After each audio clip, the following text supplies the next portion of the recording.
C'est dans ce magnifique parc naturel régional du Vercors, dans le petit village de Beaufort sur Gervanne, que Bernard Xuerev a eu la lumineuse idée de créer sa propre chocolaterie qu'il appelle La Frigoulette, lauréate du concours Artinov de la Chambre des métiers de la Drôme en septembre 2012.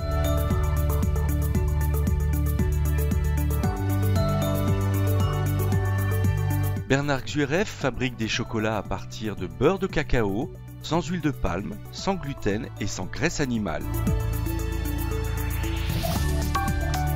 Chaque année, il se rend sur l'île de Sao Tomé et Principe, qui est le plus petit État africain, et dans lequel il fait exporter chez lui l'ensemble de ses fèves bio et équitables. Bernard Xuerev nous explique son parcours. Bienvenue à la chocolaterie Frigoulette, donc à Beaufort-sur-Gervanne. Mon parcours de vie, petite anecdote, c'est suite à un accident de voiture, noyé dans une rivière au fond de l'eau, et 6 mois d'hôpital, que je me suis aperçu que la plus grande des richesses, c'est la santé. Et la santé commence par passer par l'alimentation. Et agrobiologiste, distillateur d'huile essentielle, en bio depuis 1983. Donc j'ai pas mal travaillé, cuisinier, donc sur des recettes bio et tout. Et à la retraite, plutôt que de, je dirais, communiquer sur les huiles essentielles, qui est un marché restreint et qu'il m'a fallu 15 ans pour maîtriser l'utilisation des huiles essentielles, une amie, donc pharmacienne agronome, m'a dit « Bernard, le vrai chocolat était vendu en pharmacie pour ses propriétés thérapeutiques ». Alors ça m'a interpellé et il y a 16 ans, j'ai commencé à faire des palets aux huiles essentielles que j'ai vendus dans 5 pharmacies à Grenoble. Et j'ai eu la chance, donc, dans un marché, une foire à La Roche-sur-Foron, de rencontrer Annie Crouzet, 4e née mondiale, maître sommelière, avec qui on avait fait des assemblages vin et chocolat. J'ai eu l'idée à ce moment-là de créer la chocolaterie et j'ai rencontré un chocolatier à Cré, qui d'ailleurs fabriquait mes palets aux huiles essentielles, et je lui ai dit « D'où vient ton chocolat ?» Il me dit « J'en sais rien ». Alors là, j'ai vraiment découvert un monde que je n'avais pas imaginé. J'ai dit « Non, Paul, ça ne peut pas faire. Un produit, c'est terroir, cépage et savoir-faire. Un bon vin, un bon fruit, etc. » Et pendant mon mandat national à Paris, donc j'étais président de la Fédération nationale des centres d'initiative pour l'agriculture, à l'origine de la France de ferme en ferme, j'ai connu André Deberthe, qui a créé la fondation Kaoka, donc, et puis Gilles Roche, qui est un chercheur du CIRAD de Montpellier, 40 ans de recherche dans la vie des cacaoyers dans le monde entier. J'ai dit à Gilles et à André, quelle est la meilleure fève du monde? Parce que je veux travailler qu'avec une seule origine. Et voilà comment je suis arrivé à Sao Tomé et Principe. Petit archipel situé dans le golfe de Guinée, à 300 km de Libreville. Alors en tant que paysan, tout de suite, agrobio, je veux aller là-bas. Et ce que j'ai découvert dans ce pays, République indépendante en 1975, donc collaboration cubaine jusqu'en 1990, et vraiment la liberté à partir de 1990, un pays plein de ressources et de richesses, mais d'une très grande pauvreté. Et là, j'ai bien sympathisé avec Antonio Diaz, qui à l'époque était ministre de l'Agriculture et qui avait relancé la fameuse coopérative SECAB, donc avec Kaoka. Je l'ai invité, et parce qu'il m'a fait la remarque suivante, il y a un très bon suivi technique par mon partenaire, mais il me dit, les gens ne veulent pas travailler. Ils se trouvent libres. Et donc je lui dis, tu vas me trouver une parcelle abandonnée, et moi, c'est quand même mon métier de base, un agrobio, je vais en faire une parcelle expérimentale. Alors voilà un petit peu l'origine, et je vais à Sao Tomé 2 fois par an. Et là, je me suis aperçu que ce que ces personnes-là avaient besoin, c'est de reconnaissance. Pendant les premières années, je ne pouvais pas garder un ouvrier plus de 6 mois. Vous vous rendez compte, avec un SMIC à 50 €, au bout de 6 mois, c'était la fortune et il partait. Et Dany me dit, écoute Bernard, il y a des gens qui n'ont pas de terre, parce que le gouvernement avait bien redistribué les terres aux ouvriers des Rossas, mais ceux qui sont sans terre. Et du coup, depuis 3 ans, donc j'ai un couple qui est installé sur la parcelle. J'ai laissé une partie de la parcelle à la femme. Elle cultive du gingembre, du curcuma, et qu'elle va vendre au marché. Elle peut récolter les fruits existants, et il y a beaucoup de bananes, etc. Et là, en ce moment, justement, je suis en train de développer énormément de fruits et d'aliments sur la parcelle pour prouver une parcelle de 2,20 hectares peut être autosuffisant alimentaire pour un couple. Et là, cette année, on a besoin, parce que malheureusement, les terres abandonnées, il y a parfois de très gros arbres pas utilisés. Et là, le projet 2021-22, c'est qu'avec 2 grands arbres que l'on doit couper, qui vont gêner, on va construire un habitat pour ce couple. Alors voilà, le parcours à Sault-Aubin. Alors maintenant, on va arriver au chocolat. Alors, peut-être aussi, ce qui est important de savoir, c'est comment la fève et pourquoi cette fève est si bonne. En fait, le jour de la récolte, c'est comme le vin. Et comme quand j'étais gamin, on faisait du vin, donc je me rappelle bien comment on le faisait. Le jour où on les récoltait, il faut que ce soit tout de suite mis en cuve de fermentation. Première fermentation en aérobie qui va durer 48 heures, avec une montée en température à peu près 51 degrés, qui va tuer les germes. Ensuite, on change de cuve. Et c'est là où c'est le plus important, parce qu'on fait une deuxième fermentation, qui est une fermentation, je dirais, acétique. Et là, il faut que les fèves soient remuées tous les jours. Oui, pour que cette deuxième fermentation est à l'air libre, elle va durer entre 4 à 5 jours. Et c'est ce mouvement d'aller chercher au fond de la cuve les fèves, pour que ce soit bien mélangé, qui va permettre d'enlever, je dirais, l'amertume et l'acidité de la fève. Ensuite, on passe en table de séchage, en séchoir solaire. Et là aussi, les fèves sont triées et remuées toutes les heures du 1er au 4e jour et toutes les 2 heures du 4e ou 5e, 6e jour, quand on va être à moins de 8% d'humidité pour partir sur la France. C'est ce stade-là, je dirais, qui est très, très, très important et qui fait la qualité de la fève. Alors, les fèves de ma parcelle suivent le circuit de la coopérative, et cela, c'est mon partenaire Kaoka, qui va me faire ma masse, parce que pour faire une bonne masse, il faut avoir une certaine quantité. C'est très compliqué, très difficile d'avoir le petit matériel.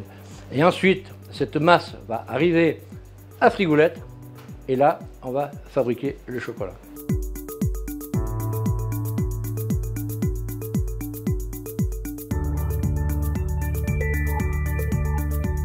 De l'explication de la confection des chocolats jusqu'à ses secrets de fabrication, Bernard Xuerev nous invite à découvrir ces techniques où désir et patience vont de pair avec la création finale de ces merveilleux produits. J'ai parlé un peu de cuisine en aparté.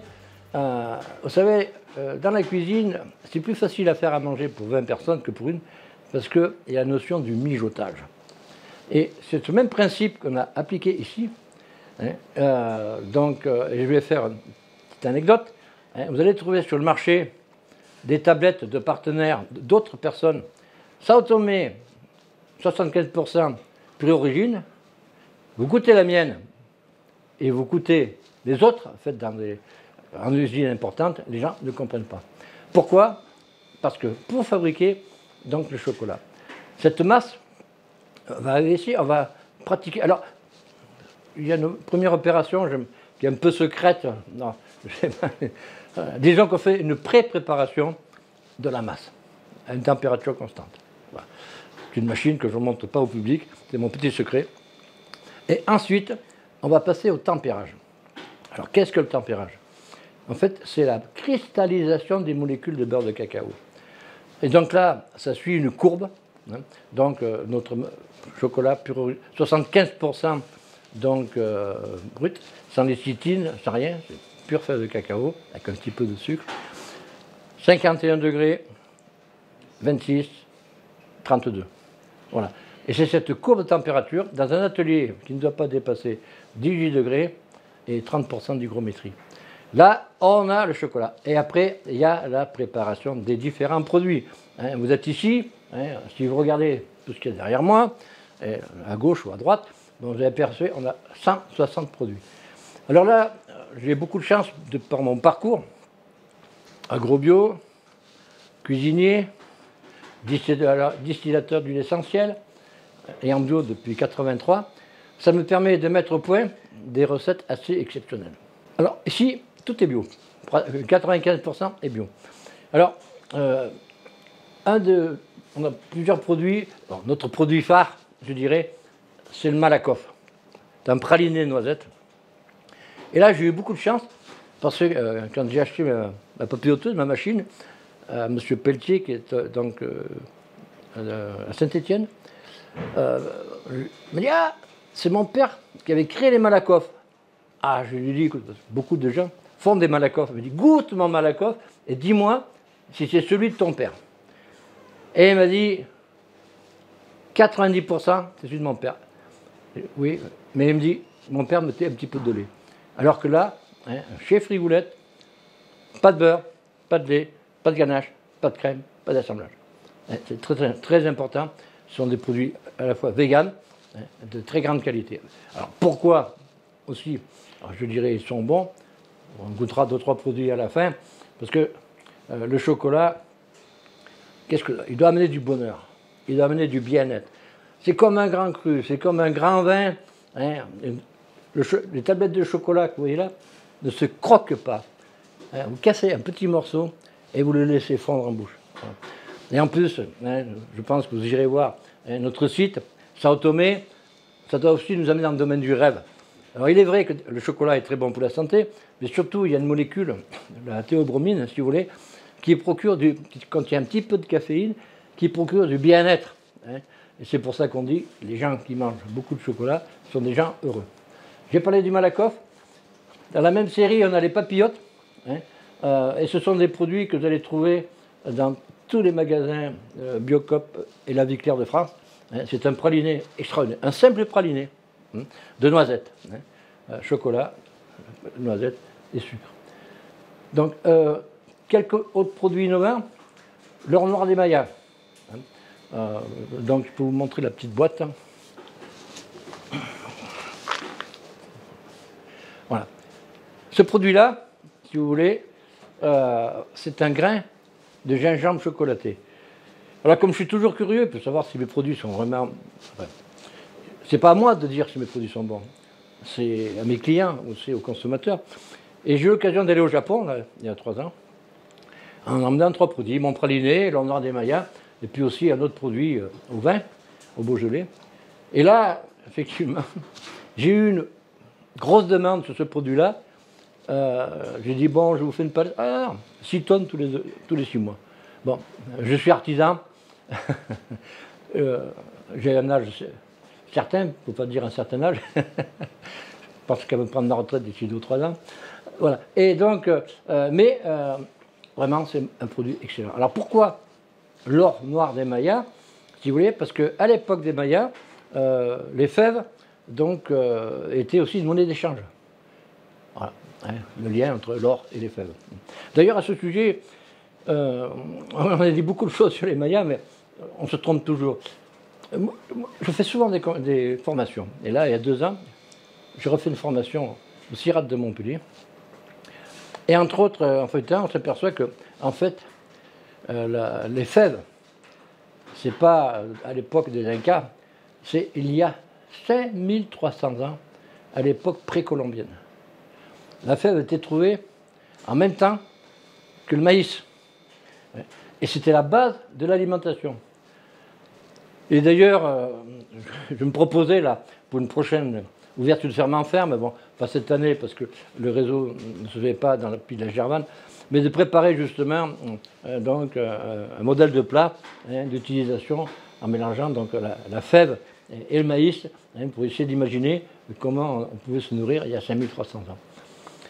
Voilà. Alors ensuite, vous voyez qu'un certain nombre de produits donc, en sachet les carrés de gingembre, la menthe, le fourré orange, le fourré cassis, les orangettes, enfin toute une gamme donc, de produits, je dirais, qui sont très fameux, mais que beaucoup de chocolatiers font. Mais dans les spécialités de Frigoulette, c'est surtout les assemblages. Alors, une petite recette. Là, dernièrement, j'ai trouvé un vin extraordinaire dans l'Ardèche, le domaine de Cousignac. Et en fait, ce monsieur qui est aussi en bio depuis de très nombreuses années, qui a une philosophie sur l'alimentation et sur la santé, et donc on vient d'inventer le croque-terroir. Alors là, je dirais, on a trouvé le moyen d'intégrer un produit aqueux donc, dans le chocolat. Je ne sais pas si je donne toute la recette, mais c'est à vous de trouver un petit peu comment on fait. Et dans le même style d'idée, là on a des produits à la rose, parce qu'il y a un grand projet dans la Drôme, hein, donc la roseraie qui doit se faire à Mirmande. Hein, et donc le président, son inventeur m'a dit, Bernard, est-ce que tu es capable de me faire des produits à la rose? Et dans mon parcours d'agrobiologiste, j'ai eu beaucoup de chance, parce que j'ai travaillé 5 ans avec l'INFA d'Oslo, c'est-à-dire l'Institut national d'aromathérapie d'Oslo, où on avait plus ou moins des rapports, d'avoir un centre de recherche ici. Et en Norvège, donc, ils utilisent tous les produits de la rose, tout. Et à partir de là, j'ai réussi à trouver aussi, parce que l'important d'un bon produit, c'est l'origine des produits. Là, j'ai beaucoup parlé de l'origine de la fève, que je maîtrise parfaitement. Après, les autres produits qui vont me permettre d'assembler un produit, et notamment, j'ai réussi à trouver en Alsace du fourré d'églantine. Voilà, je me donne un petit peu. Et donc, avec cet assemblage de fourré d'églantine, d'huile essentielle, hein, et de là, ça fait des produits extraordinaires. À la fois des produits fondants en bouche, mais en même temps, j'ose pas dire très bon pour la santé, parce que ce ne sont quand même pas des médicaments, mais c'est quand même du bien-être, je dirais, pour le palais et puis pour la santé.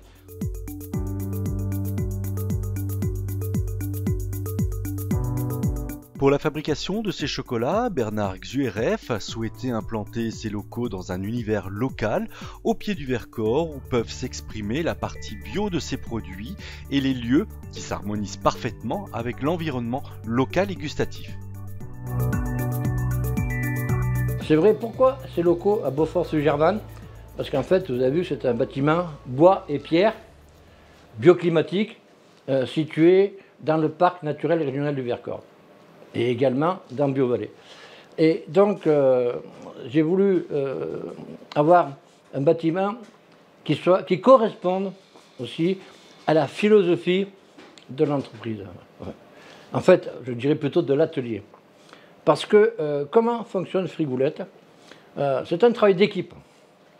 Je conçois les recettes. On a une réunion d'équipe, donc une fois par semaine. Et on élabore ensemble, voir comment on peut réaliser les concepts. Parce qu'en fait, ce qui est important, ce sont surtout les petites mains, le savoir-faire. Hein, et même si je pense à plus ou moins telle technique, en fait, c'est la réalisation, elle se fait avec le savoir-faire. Voilà. Et donc là, on a un atelier donc, qui est accueillant. Vous voyez qu'il n'y a pas de grandes vitres, il n'y a rien qui sépare. Pour une bonne raison, si vous voulez, c'est qu'en fait, quand j'ai les contrôles donc, de la DRAF, les contrôles en fait, ce qu'ils recherchent, ce sont bon, les matières grasses, hein, tout ce qui risque. Or là, il n'y a que des plantes. Pas de beurre, pas de lait, pas de crème, pas de... C'est très très important. Hein. Une présentation, vous voyez, ce ne sont pas des vitrines en verre, c'est sur du bois et tout, parce que tout est naturel. Là-dessus, on est très vigilant donc, sur la conception, la réalisation donc, et la traçabilité des produits, et surtout sur le côté hygiénique. Parce que dès qu'on amène une matière grasse, quelle qu'elle soit, on est dans des contraintes qui sont très compliquées. Bernard Xueref invente, Bernard Xueref innove, et tout en parcourant les sites touristiques Dromard-des-Choix, il lui arrive de proposer ses talents de chocolatier à des responsables de sites pour ainsi trouver la référence gourmande d'excellence. là je vous montre la collection donc, avec les images de la grotte Chauvet, parce qu'on a passé une convention donc, avec les inventeurs. Donc j'ai l'exclusivité d'utiliser donc, toutes les images de cette grotte et en conséquence je leur redonne donc, un pourcentage sur la vente donc, de ces tablettes et qui doivent se vendre donc, à la grotte Chauvet. Voilà. Et comme ça, comme on a les images qui peuvent changer, les personnes peuvent acheter des tablettes différemment et régulièrement on change donc l'image de la tablette. Voilà. Pourquoi j'ai cette médaille? Parce que j'ai été intronisé comme chevalier de la confrérie de l'Ail Noir. Et donc là, un produit tout à fait nouveau, vous avez donc la tartinaille, est un produit très fin, que l'on met, qu'on peut utiliser en apéritif avec du foie gras. Ensuite, vous avez la pincée gourmande, qui est une truffe à l'ail noir, qui est un complément culinaire. Et la pincée gourmande, elle est là. Alors là, par exemple, vous êtes pressé, vous faites une salade, vous avez une entrée, et vous prenez un tout petit peu de cette pincée gourmande. Il nous a fallu 6 mois pour mettre au point de la granulométrie. Parce que trop gros, c'est pas bon. Trop fin, ça va pas. Parce qu'il faut qu'au moment où cette granulométrie rentre en bouche, pareil, ça va rentrer dans le palais, fondre, et qu'on nous procure du plaisir. Le plaisir, c'est bien là que Bernard Xueref va puiser la force de son chocolat. Dans son salon de dégustation, il nous permet de voyager gustativement en nous rappelant que la chocolaterie Frigoulette a été inaugurée par le ministre de l'Agriculture de Sao Tomé en 2012, mais aussi il nous fait partager ses trésors découverts dans l'ensemble de ses créations.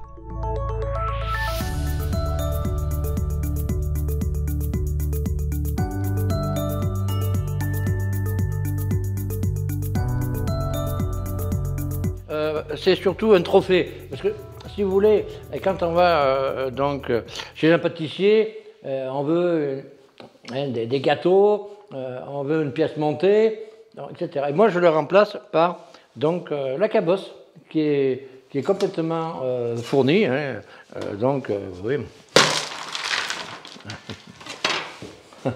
Et là donc vous avez toutes les fèves, la fève caramélisée, la fève chocolatée.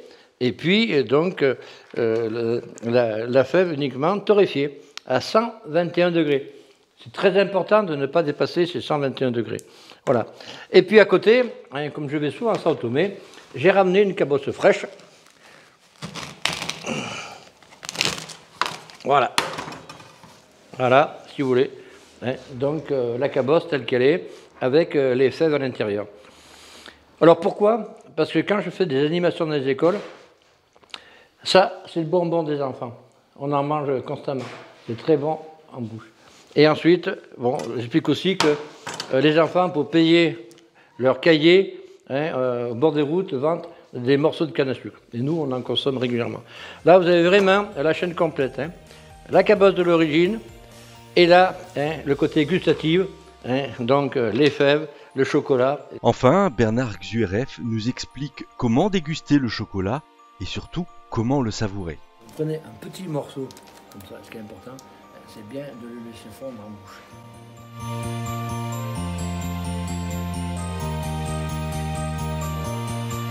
Aux confins du pays de Sao Tomé et Principe, bien implanté dans ce magnifique décor de la vallée de la Drôme et des montagnes du Vercors, cette chocolaterie vous accueille avec le sourire. Laissez-vous surprendre par les fabuleux arômes de ces chocolats, mais surtout, laissez-vous transporter par l'histoire qui, un jour, a fait la création de la chocolaterie Frigoulette.